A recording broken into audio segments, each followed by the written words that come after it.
The latest 1% buffer rate policy from a major bank is a huge win for Aussie borrowers. So after 11 rate rises, the eligibility test for refinancing got much harder in 2023. So borrowers with perfect repayment histories had to prove that they could absorb another 3 percentage point increase in interest rates to be able to service. And this is an unrealistic benchmark for someone to simply seek to swap their existing bank. This benchmark issue means hundreds of thousands of borrowers were stuck with existing providers. But now, borrowers with good repayment histories only need to prove that they can continue to meet repayments with a 1% increase from here on. This helps improve competition by providing options.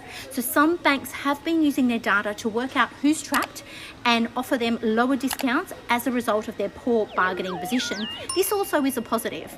That practice is under threat now, however, with more and more of these borrowers now having more options to refinance elsewhere. Hence, it is a big win for Aussie borrowers and not so good for some of these banks.